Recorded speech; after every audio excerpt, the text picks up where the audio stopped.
we are at the closing event of the conference. We are going to screen the film ASMAT. It's a Tigrinya word.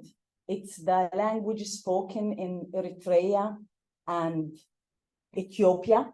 It means names.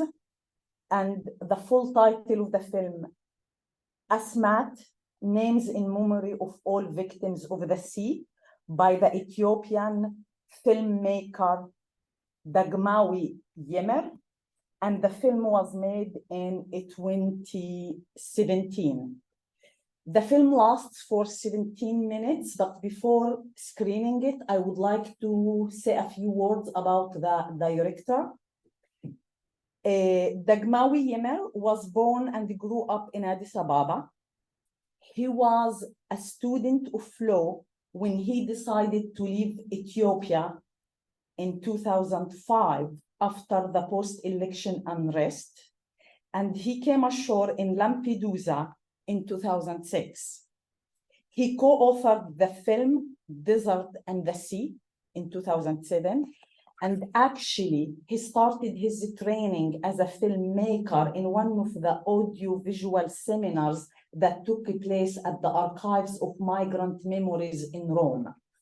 After that, he did the film. He co-directed multiple award-winning documentaries, like that documentary is called Like a Man on Earth.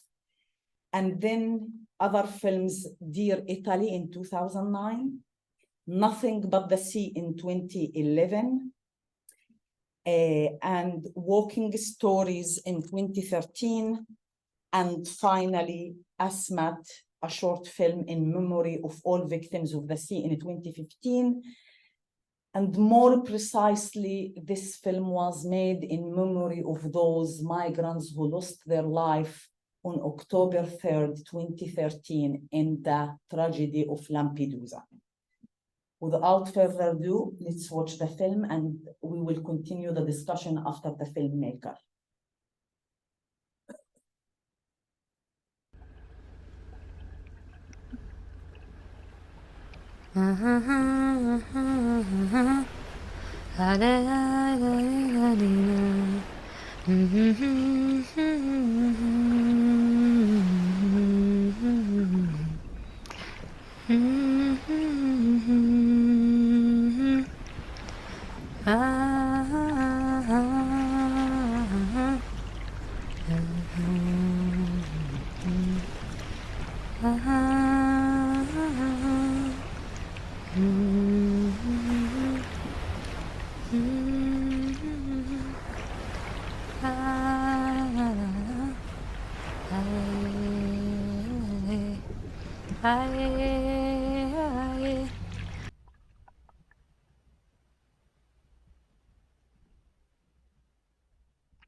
Dagmawi, very nice meeting you. We are very happy and thankful that you are with us.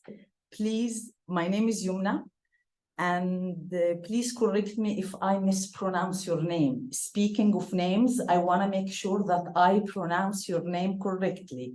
Is it Dagmawi Yimer? Perfect. Okay, I'm putting the voice to make sure. Can you remove this? Okay.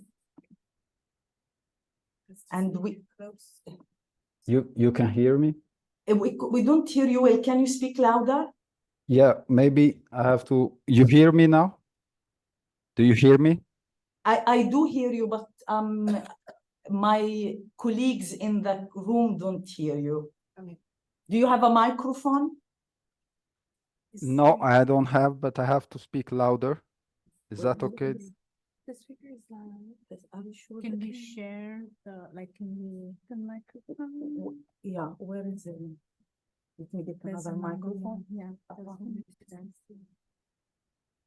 Maybe just do 2 screens instead of 1, or if you can't do that, just do him. You can put the microphone near the Oh, we computer's hear mic. you. We can hear Yeah, you. okay. Yes, yeah. Yeah. So, Dagmawi Yimer, thank you so much for joining us. If I'm not mistaken, you are in Addis Ababa now. Yes. We are here in Hong Kong, and your film is the closing event of our conference. I would like to take this opportunity to first tell you about some of the issues we have been discussing in the last 2 days in order to allow you to contextualize your film within the themes we have been discussing in the conference. We have scholars from all disciplines, we have artists, so we have been discussing the themes from different points of view. And secondly, to build upon our discussions and continue the conversation discussing your film. However, I would like to give the opportunity to my colleagues to ask questions and raise points. Therefore, I will limit myself to discuss 2 points with you. The first point is names, the theme of names. And the second one is narrative. In the first theme of names, I do not want to talk about how and why the film was made, but about the theme names. So, among the questions we have been asking, we posed the question of how contemporary visual artists and filmmakers engage with migrants. We also asked, are these artists and filmmakers missing their targets sometimes? We also talked about how to memorialize the event of a drowning. Another issue we talked about is objects. And we said that the objects we find that were left or remained by the border crossers can be used to create an intimate relation with the migrants through imagination, through senses, through narratives. And here in the film, you are exposing us to their objects in the sea. You take us to the sea. And I was wondering if names can add a new layer of these means that manage to connect us with the migrants and help us to create intimate relationship with them. Another thing that we have been talking about is space. We talked about the home country as a point of departure where one could have good death. We talked about settlement, the new society or hosting society in Europe, where they have good life, but bad death. Could we build upon this and say, in our home countries, we have good names with meaning and correct pronunciation. And in Europe, we have bad names that people mispronounce them. And sometimes we need to change our names. So I want you to elaborate about names and try to put it in the context. So we have been discussing so many things, and your film fits and echoes in the themes we have been discussing and add a new layer. The floor is yours. Am I being clear? Clear. Thank you. I would like to thank, I don't know how you get me. I don't know which channel you intercepted to find me. Border surveillance. Okay, that's okay. So you're on the topic. Yeah, this is my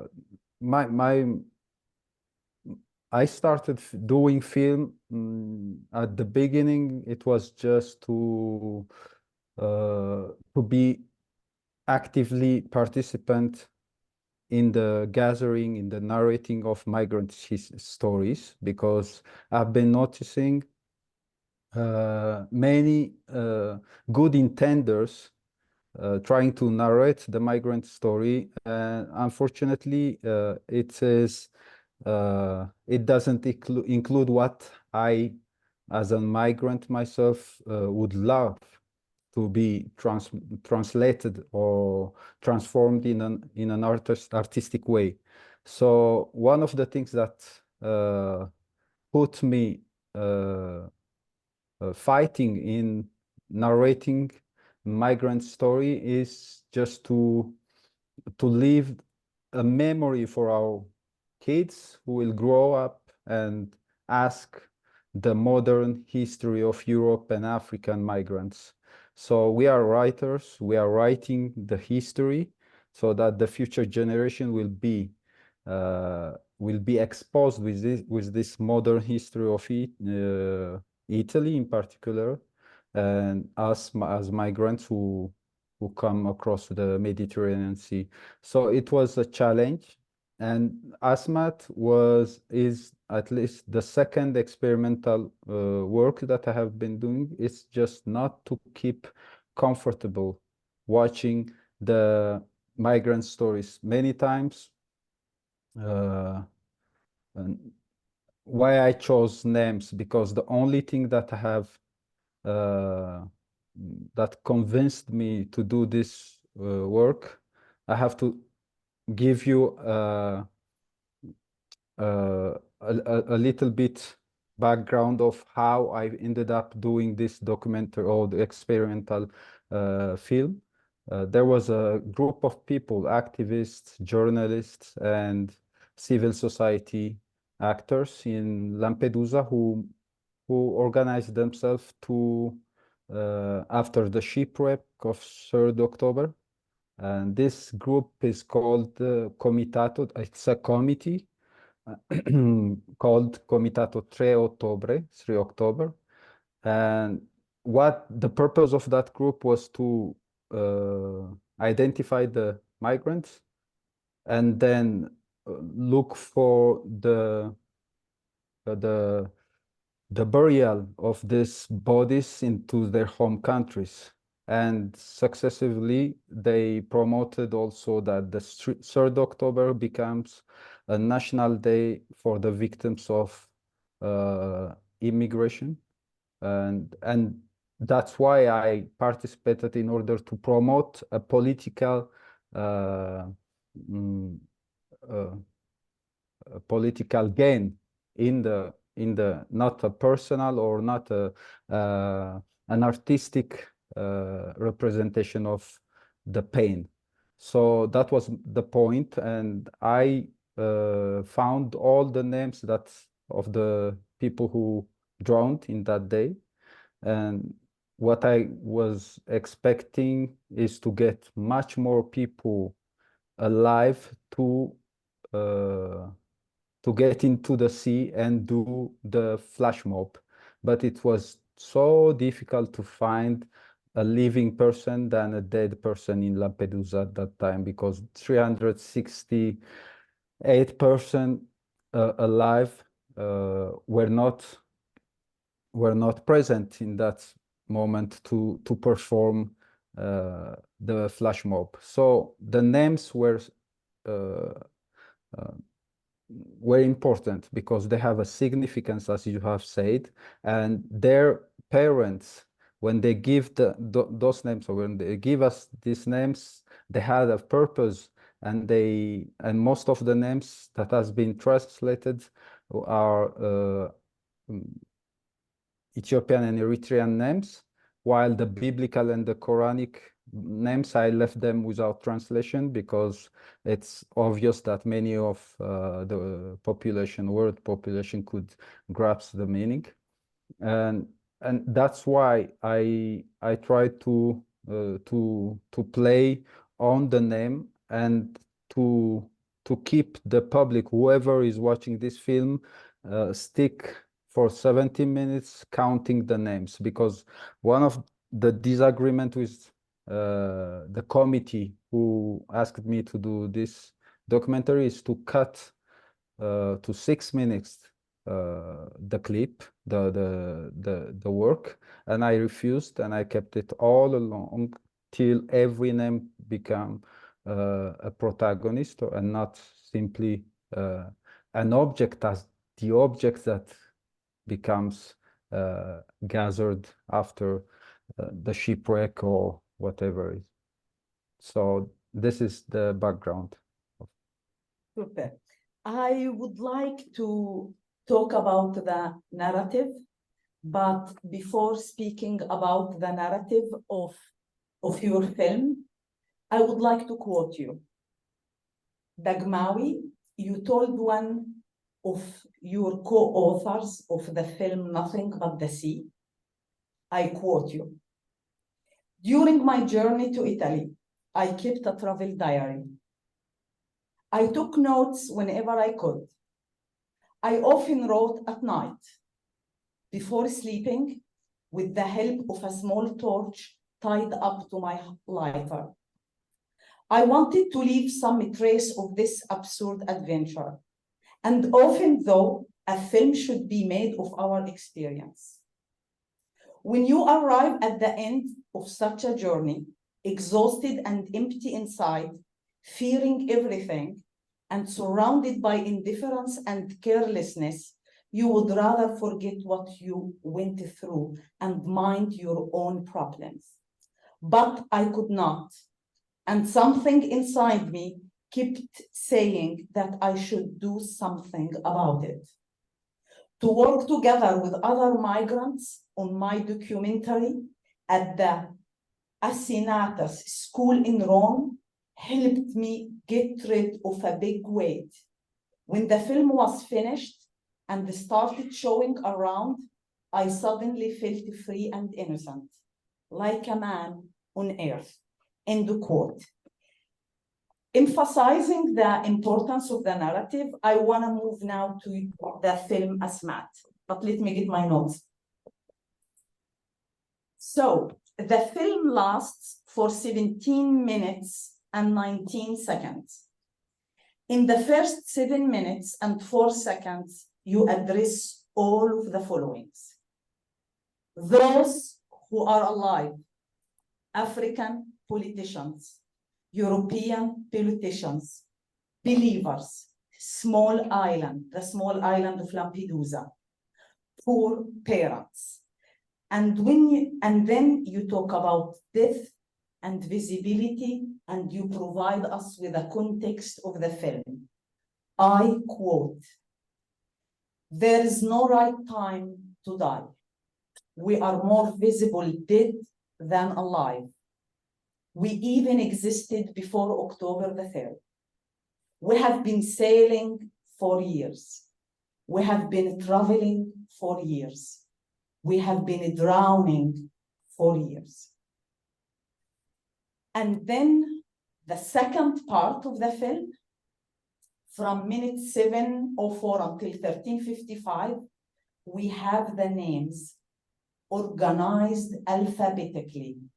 The name is said and its meaning. And this echoes with what you told the poor parents to tell them the meaning of their names, speak their endless names. Some names were repeated 6 times, other names 4 times, and 3 times. I want to quote that the name Aman, he is peace, was repeated 6 times, and the name Barakat, blessing, was repeated 6 times. In the third part, we have all of those names that you said they were biblical and you didn't translate them. Putting everything, how can you tell me more about the narrative and how we structured it, and even you could also speak about the visual mediums and means you used in the film. The question was not clear, but I've been following you all the way. How can the you, only question? Yeah, was my interpretation or breaking down the parts and the narrative of the film, but I want to hear from you and why certain names you decided to repeat them 6 times, 4 times, or 2 times. Like you, and how did you come to decide about how to structure the film and whom to address? Yeah.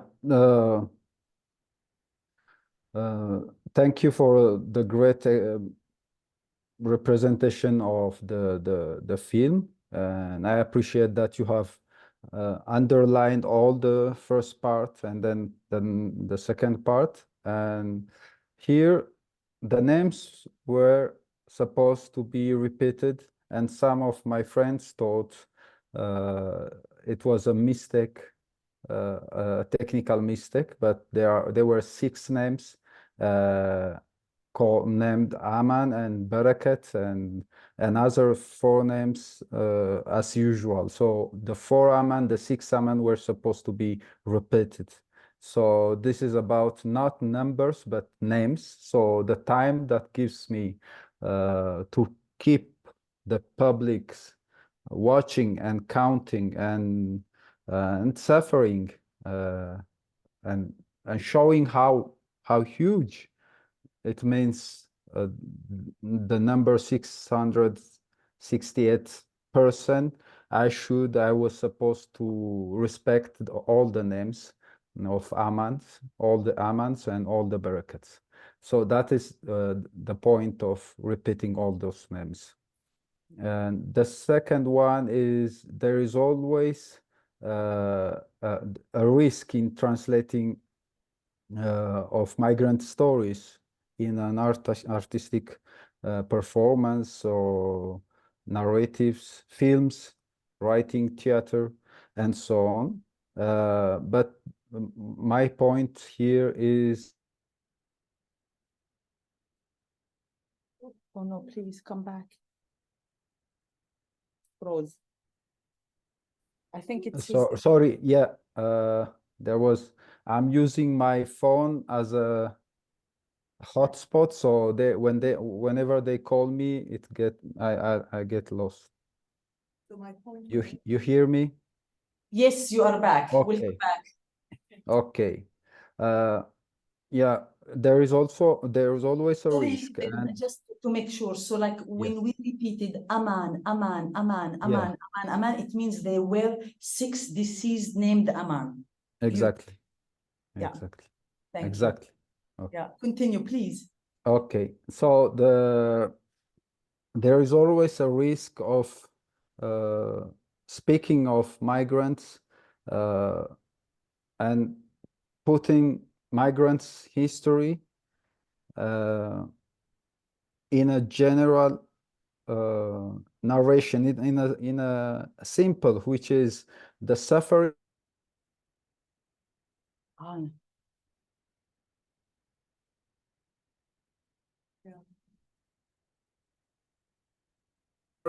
and the dying of...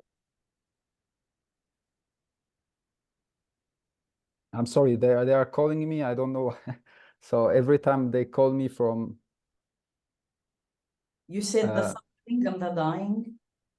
Yeah, it's always the burden of the migrant who gets much emphasis in narrating the migrant's history or stories, but that doesn't give much to the public. I think from my point of view, from a director point of view, I think people who sees the film should look themselves in the story and to let the public find it himself in the story, is to talk about not only the burden, but what was that migrant was before being in that challenge, in that burden, and what wish in the future. So there is always the non-said in the migrant's history, and that makes the humanized migrant and doesn't leave him or her as an object or as an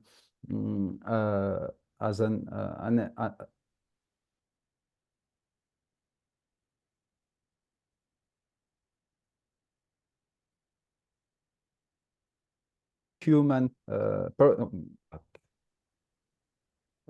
so you hear me? You know, You're back. we Ethiopians are hard. We don't understand when I close the call. They call me back 6-7 times. So Yeah. Feel free to pick up and tell him I'm taken. yeah, okay. They won't understand. I have to explain a lot of things before. So I'm sorry that for the interruption. And there is always, I think, we need to human.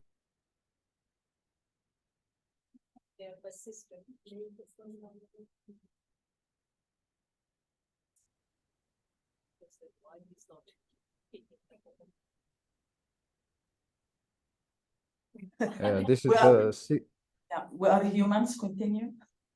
Yeah, that we are humans fighting against. This is yeah. I'm sorry. I'm really sorry. Yeah. I have to answer if this call comes in. I have to answer, and I don't know how to cut short the conversation with him or her. Okay. Yeah. And yeah, it's important that we are not supposed to. I was another person before being a migrant, before ending up in this burden or whatever it is. So that is a simple photography of a person in a certain moment of his life or her life, but it could not be the only representation of the migrant. That situation, the crossing, the suffering, and the dying is not the only issue that we have to present to the public. We have to give a wider view of people who are migrating with individual history, stories, and experience, and individual wishes and expectation of life in the new world. So there is always this challenge, and I think a friend of mine who is a director, an Italian director, told me once that the migrant issue has saturated because it has been too much talked, and many films have been produced. But I completely disagree with him, because yet these stories are not yet narrated. Maybe the only people that could narrate these stories will be those kids growing and asking and giving time to understand the meaning, and not only, as we see in these days, there are many films that talks about the phenomenon of the migration and not the stories of the migration. Films are informative and not narratives. So the information is always what we have to, as a director, what I want to unlearn the public, because they can find all the information from the news and the numbers and whatever it is, they can find it easily. What as an artist should focus is what the unseen, the unspoken, and the non-said. Beautiful. I would like to pick on this and quote you again. You said, quote, "I wanted to be a lawyer in Ethiopia. I ended up making videos in Italy. When I decided to leave my country, I would never have imagined this ending. But perhaps there is a sense in all this. I don't know. With my camera, I try to give back some humanity and justice to the clandestines. That's how you call us, right? End quote. Do you believe, as a migrant filmmaker, that cinema can bring about real change and change the way migrants are viewed and treated in European society? Can cinema change people's perspective on migrants and especially Black people? And your film or your films, who was the audience of these films? How they were received? Do you think people, everyday normal people in Europe, would watch the films you produce then? Yeah, this is a good question, and I think what I understood is in the when I started moving all around Italy, Europe, to screen the film, I thought that the public was the public that needs those films, but it was not the case, because whoever comes to see my documentaries is already an active, an interested person on the issue. So the real public, the medium, the common Italian is not exposed to see those films. And I realized it later, after years.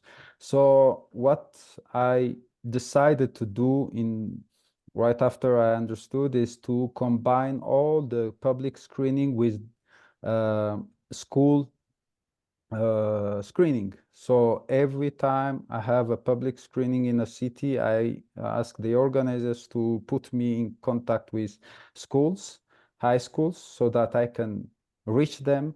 And the real many good questions that any common Italian could ask you, you get it from students, because a student that comes to see is a student that hears at home what has been talking about, I can understand what kind of channel is following from his question or her question. So those are the places where these films are needed. It's not to convince the public, but to give much more information to students, so that they can grow up understanding the phenomenon and the stories of migrants. So this is another challenge of this kind of artworks remains in a selective public, unless we use it among the young at school. I better stop here and open the floor for questions for my colleagues. My colleagues, for practical reasons, if you want to ask the question, come take my spot. This way he can see you and hear you well. Bidisha, please.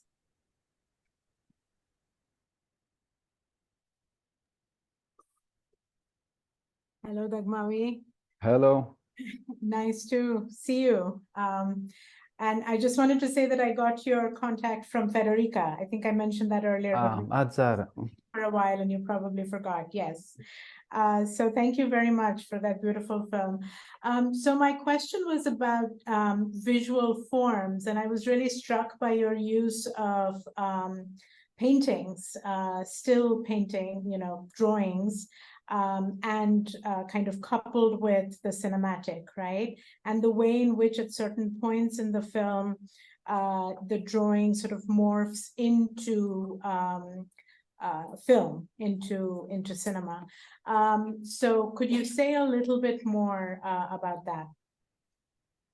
Yeah, this is the first collaboration I have made with an artist who have been drawing, and I found one of his painting regarding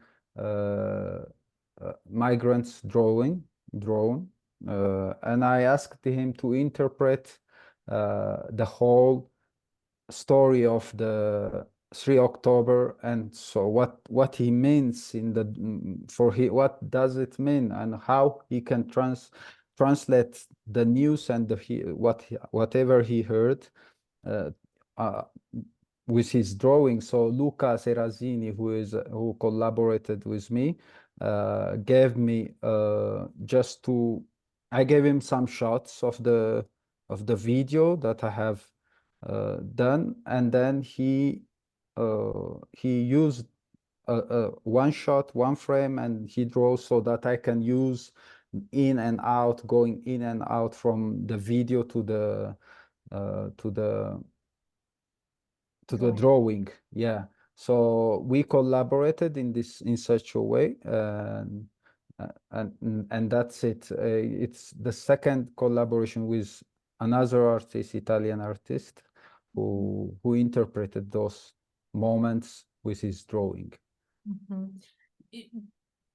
In doing that, were you thinking about kind of movement and, you know, stasis and movement, or like, why did you want to incorporate drawing into a video?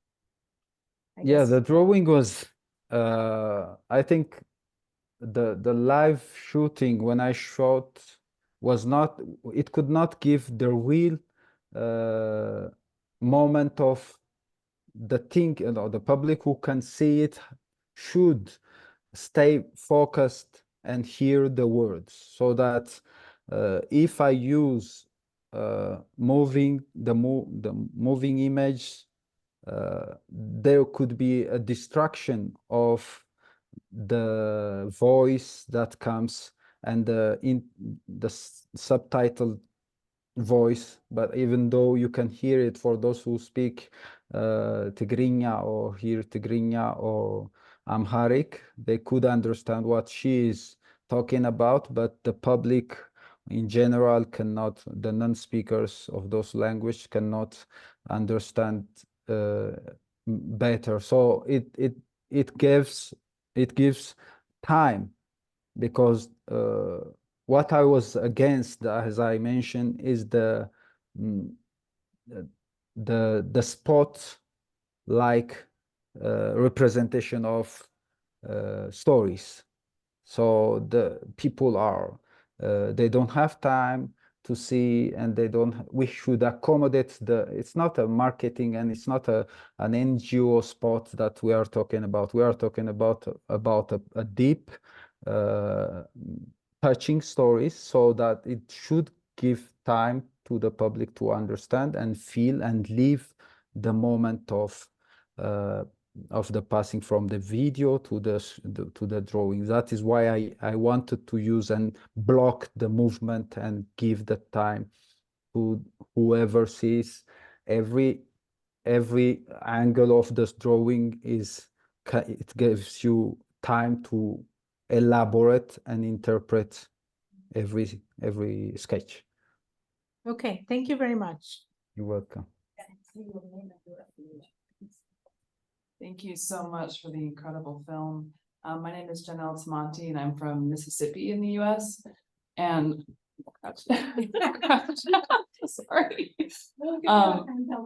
I'm really fascinated by your inclusion of youth and youth voice and screening the films in primary and secondary contexts. So thank you. Sit on. Just it's on. Hello? No? Yes. Yeah. And I'm wondering if, I come from the visual arts with a secondary. Can you hear me? Yes. Okay. The secondary area in film, and I love the use of, when I see in film projects and cinema, the use of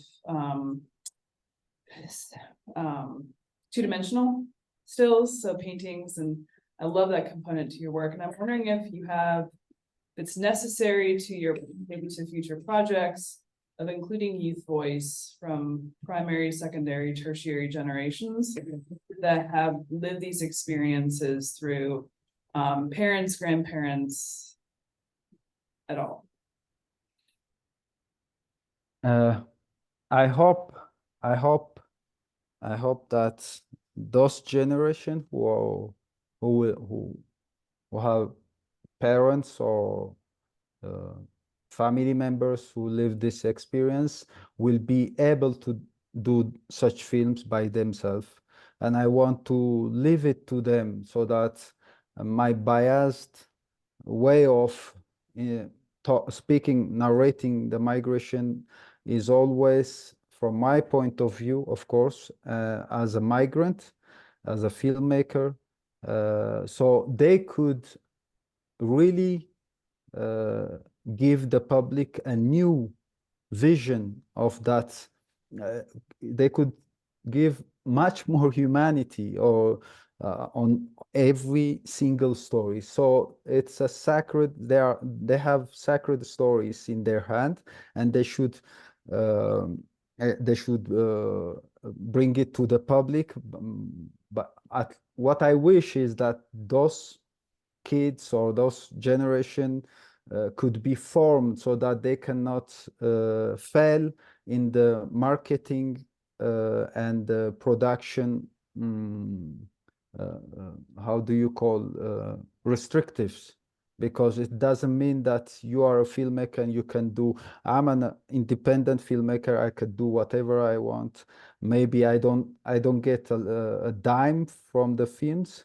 I can produce them. It takes me time to produce whatever I want, so that to be independent and free to talk about what and how to talk about the story. So we need, from my point of view, what I wish is to give trainings and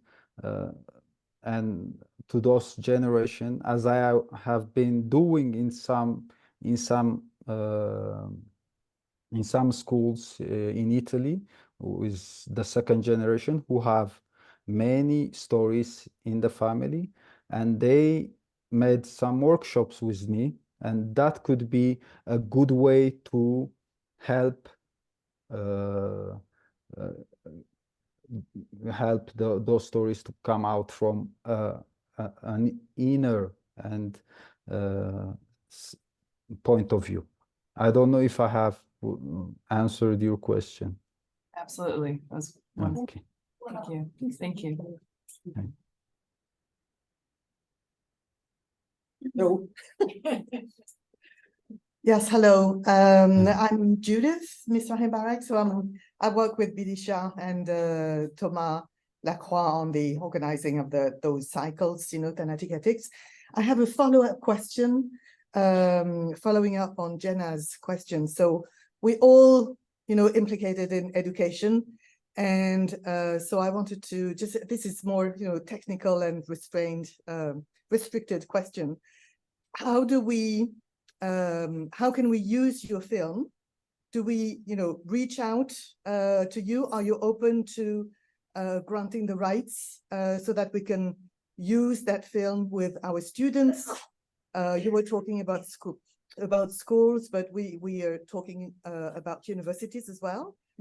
How does this, how would this work? I mean, this is a very technical question. Okay, pragmatic and practical. Yeah, exactly, pragmatic. Yeah, and as I have Bidisha, we have talked about, I'm willing that those films can go around schools and universities. So whatever you want and which film, just contact me. You can get my email from, and then just you would be happy to give me the feedback, I imagine. So yes. If you get my email, I can give you the yes. password and the link, so that you can screen it whenever and with Right. whomever you at so school or you. Many Yes. Who could be, reaching out in that way. And a less pragmatic question, I also want to say something about the breathing, because it's all about breath, the lack of breath, and the breathing that you are, looking for. And in fact, your film is also giving us that breath. And so this is echoed in how we breathe as we are watching the film. So I thought that was an extremely, one of the most powerful aspects in fact, of your film. So I also wanted to say something not so pragmatic, but you know. Thank you so much. Thank you. Now the breathing is important. The time that goes, that passes it's not fast, and it shouldn't be fast. But I just want to tell you the experience of those people who were acting as in the flash mob, and the public who is watching. I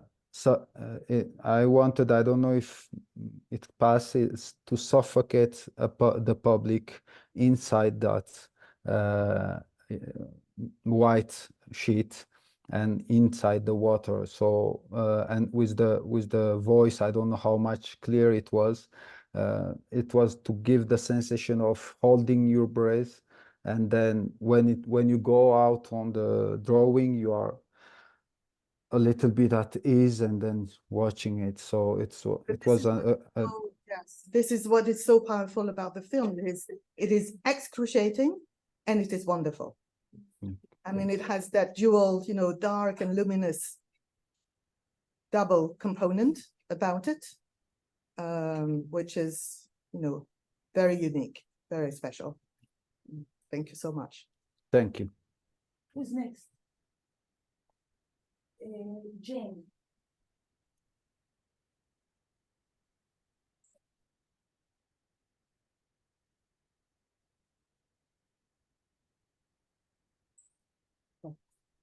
Hello, thank you very much for your film. I'm Jane Chimashiri from Sorbonne University. And as a follow-up to the previous question, I wanted to ask you whether you could tell us more about the use of sound in the movie, because you talked about, you know, breathlessness and wanting to create this effect of suffocation. And I was wondering about the various uses or modulations of voice. We can hear the voice singing, and we can hear the voice telling the names.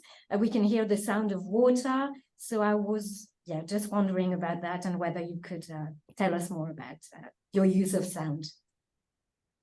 Yeah, the use, well, it was simple, not sophisticated. The use of sound was much more the drowning.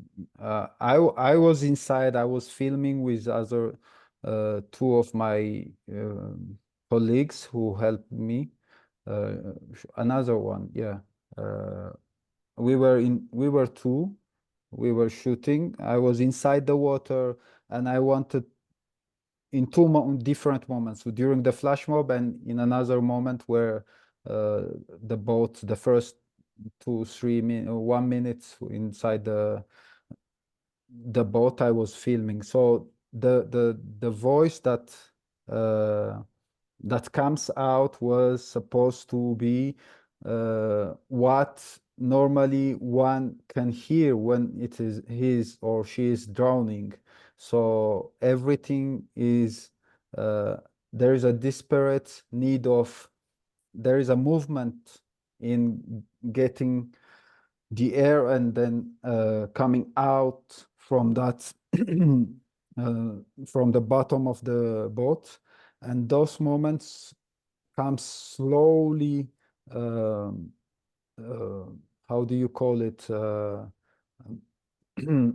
Goes away slowly, so that as if I have lost, or whoever is watching, or whoever was from the subjective point of view is drowning. So the voice was the natural voice that we have recorded, and then in studio that we have played how to moderate the intensity of those. There are moments of silence also, without just few sparkling water drowning. So it's not complicated. It's a small project, but done by people who wanted to participate, from the editing and then the post-production. Thank you very much. You're welcome.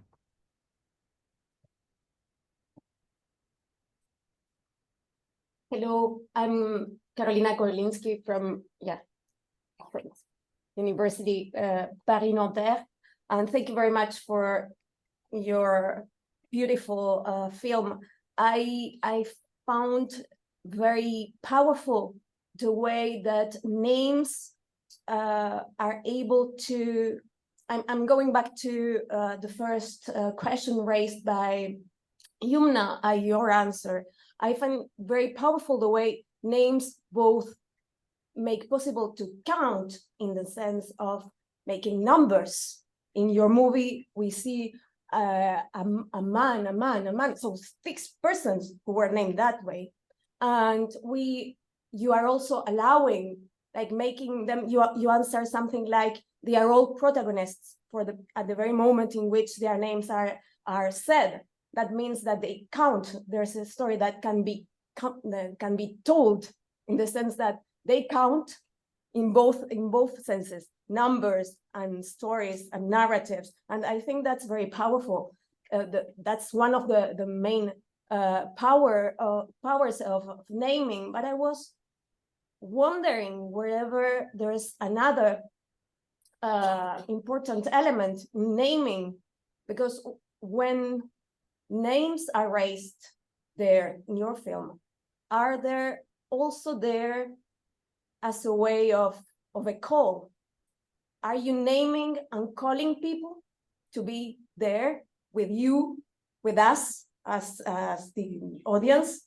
And I think that's the two things, naming and calling, can be very powerful together. So I don't know if that makes sense to you, but thank you. Yeah, I think if I understood well, your question is the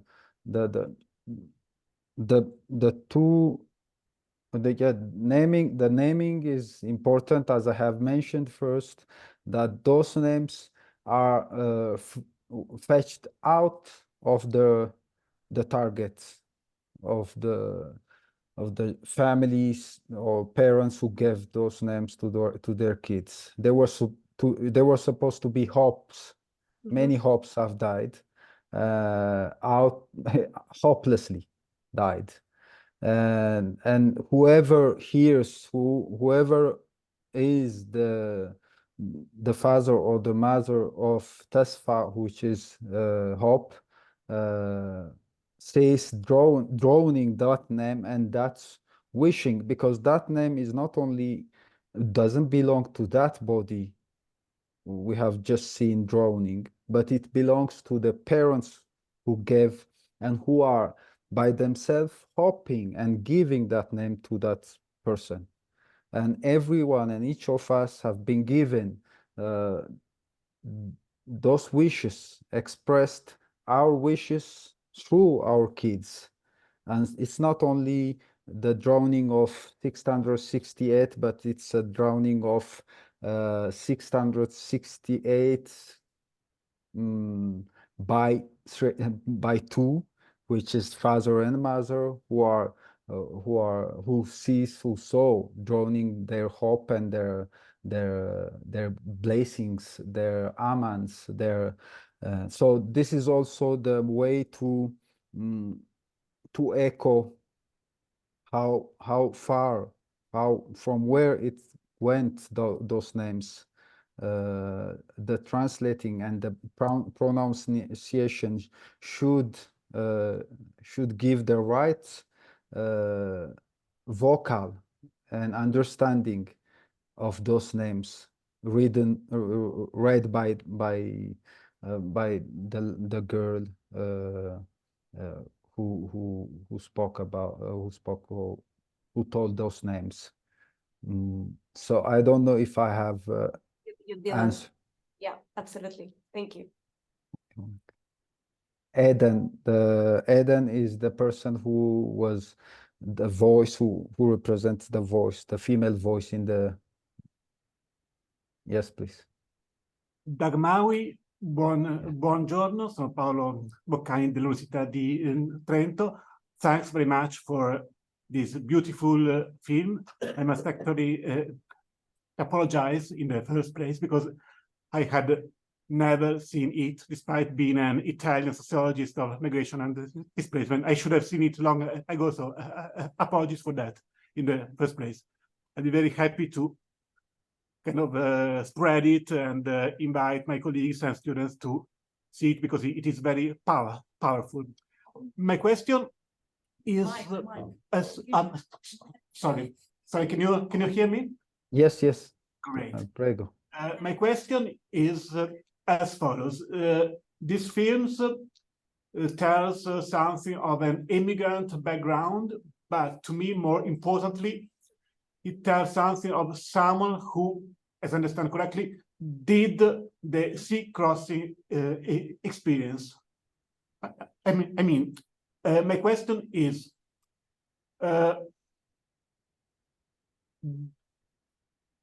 in your case, what do you think that having an forced migration background, a sea crossing experience adds in doing this film?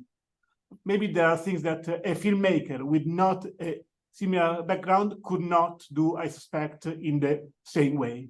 I wonder how your own personal experience can give some different nuances in telling this experience, in capturing certain aspects of it, certain ways that maybe are not so visible for someone who has not this background. I'm not sure if I was clear enough. Yeah, you're clear. Chiarissimo. Prego. No, of course, every individual or have an impact on what becomes the film. You know, my personal background cannot I cannot say 100% it's because I have the migration background. Yes, of course, it has a lot to do with my background, but many other films could also represent that, what you are talking about, the personal view towards these stories is influenced by my sensibility towards my background and my sensibility after what I have lived through. So what I don't use on certain documentaries or filmings is the as some call it the pornographic of pain. And I try always to avoid this sensational moments that could certainly give an emotion to the public, but it's vanished just after the person who sits in the cinema goes away. My point is always to give a different point of view on the stories, the individual stories. So in this case, in this film, yes, of course, my passing through the sea and the desert has definitely have a lot to do, and the respect I gave, even though there were footage of the drownings, even though there were footage of the corpse or the bodies, I didn't want to use them. Never would I, just because I wanted that nobody uses my body if I were at their place. So these are the conflict or the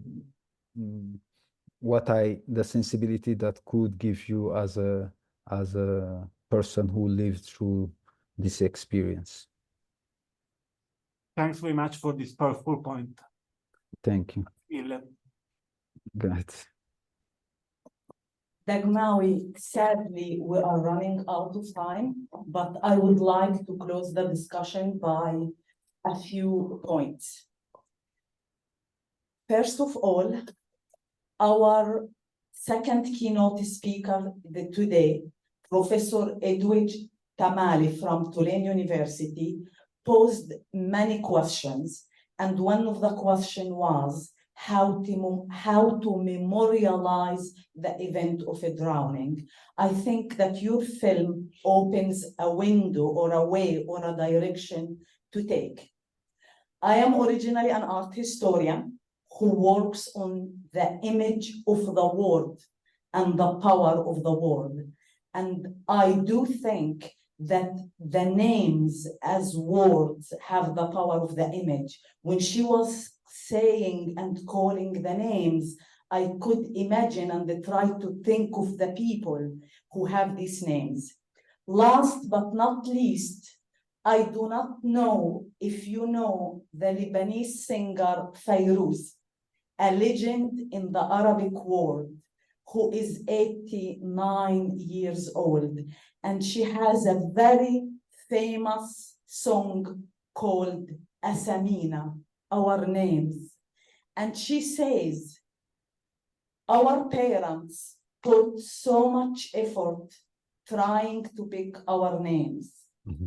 God knows what our parents thought about our names and what our names made our parents think of. And I find this song echoes strongly with you in the film when you tell the parents, call them if they can hear you, call their names, tell them the meaning of their names. And with this note, I would like to thank you, first in Arabic, shukran, secondly in Italian, grazie mille. Afwan. Thank you so much. It was a pleasure. Thank you. Afwan. Ma salam. Ma salam. Ma salama. Thank you. Thank you. Grazie. Thank you. Thank you. Thank you so much. It was Thank a pleasure. you. Thank you. Thank you. Nice.